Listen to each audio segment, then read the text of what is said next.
everyone, we are going to start another new text. It's another informational text. It's called, What is a Community from A to Z? Now, from A to Z is alphabetical order. I'm going to take a peek at the table of contents, and I'm noticing all of our headings are in alphabetical order. And in your Google Slides presentation, I included a photo of the table of contents so you can see that we're going to learn about communities from A to Z.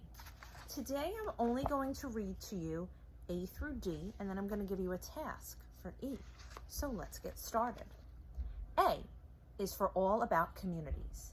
A community is a group of people living in the same area and sharing goods, services, and buildings. Communities are also the places where people live. They are located in hot, dry, wet, and cold climates. Some communities are small villages. Others are huge cities.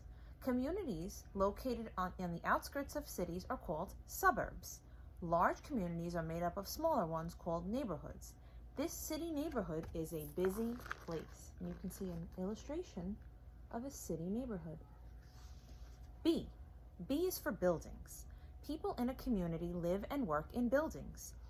Your home may be a house or an apartment. There are many apartment homes in an apartment building.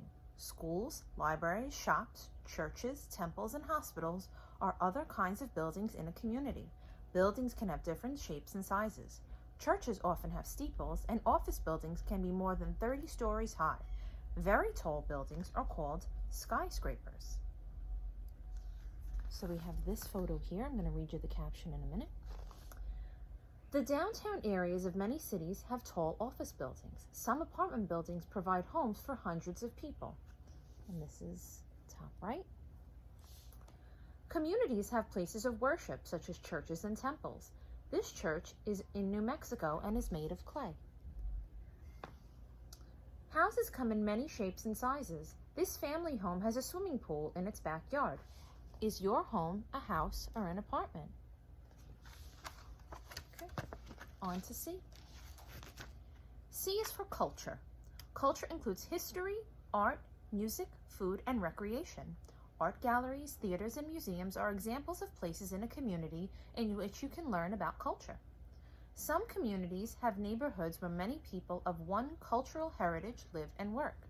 Places in which people of different backgrounds live together are called multicultural communities. And we have some photos here. Let's talk about this one. Aboriginal peoples were first to live in North and South America. Here. This Japanese artist sells his masks all over the world. There are Chinatowns in many big cities. And we have these girls here.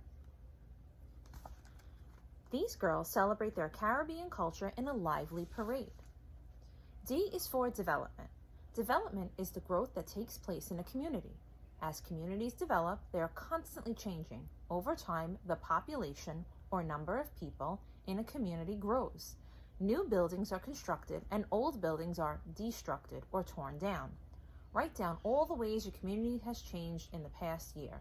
Make a list of new homes, shops, or roads in your neighborhood. Well, I can think of how our shopping mall has developed over the past couple of years, how it's gotten larger, and there's more restaurants, and there's a movie theater and Dave & Buster's now, so that's definitely a development that has changed in our local community. And here is an illustration of a work site where development is going on. Okay, so you're going to have a task for E. You're actually going to be doing some research and putting together your own paragraph on E for environment. So I'll check in with you later. Bye.